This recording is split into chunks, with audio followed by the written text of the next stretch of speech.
now that we're here, and now that we're doing our thing, I want to thank everybody for being on. Um, well, the biggest thing I want to start with is, when do you want to make sure that your kids are okay? We as parents, and everybody in here, I'm assuming, is a parent or going to be a parent. We want to make sure that our kids are set up for success. Most of the time we are good with it, but sometimes we just can't. You always got that kid that just can't do right sometimes. Um, we have we have different ways of parenting. Everybody has different parenting styles. Most of us in here are Gen X, and our parents were boomers, so you know, some of us have parents that were silent generation, but you have to look at it like this. We we were raised hard. I ain't got another word for it. We were raised hard. And what I mean by hard is that we were raised a certain way that it was spare the rod, spoil the child, for lack of a better term. And a lot of us, when we were growing up, we went to firm but fair. So we didn't always bring out the switch, belt, whip, or whatever. But we came to do our thing, and we want to make sure our kids understood us and respected us. Respect is a two-way street. It's not, there's two meanings to the word respect. One meaning of respect is fear. I fear this person. I'm going to do what this person says, or else they will F me up. And that's kind of what I thought our parents did to us. Another sort of respect is, hey, I might not like you, but I'm going to treat you decently, and I'm going to treat you accordingly, because I know I really don't want that business with you. And that's kind of what that's the way some of us raised our children. Said, I ain't got to beat you to make you respect me, but you're going to respect me. Um, we also got another one of our lovely guest hosts, or a lovely co-host.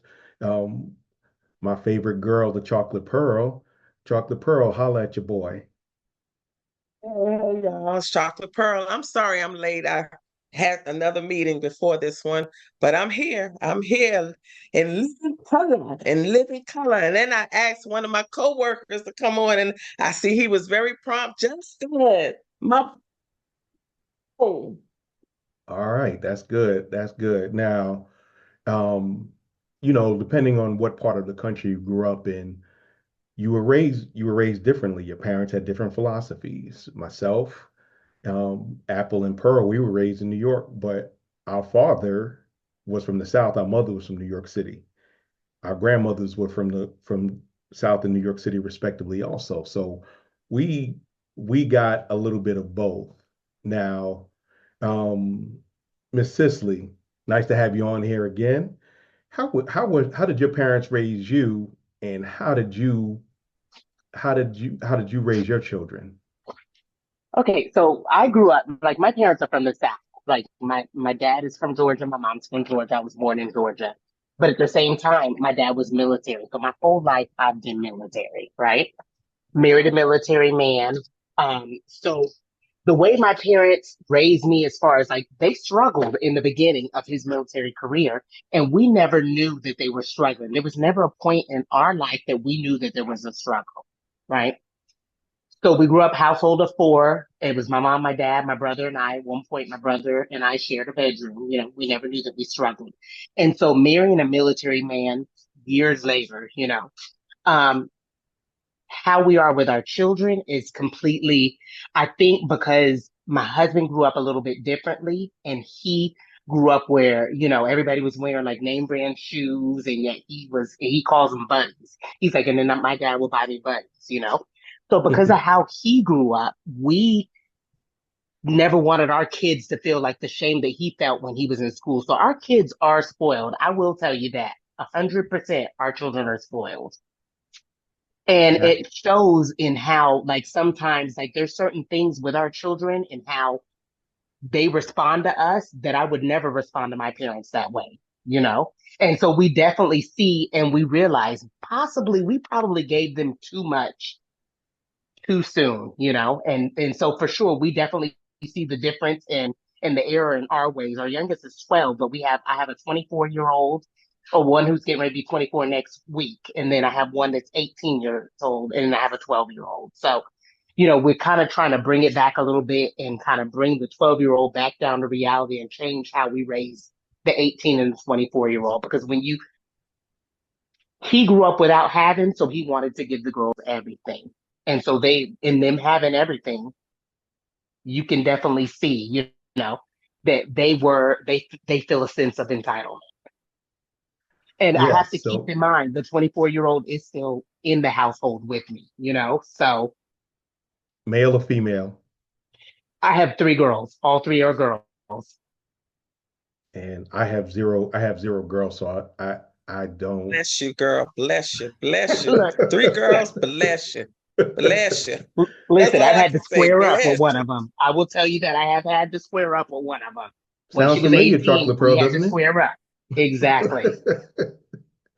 it?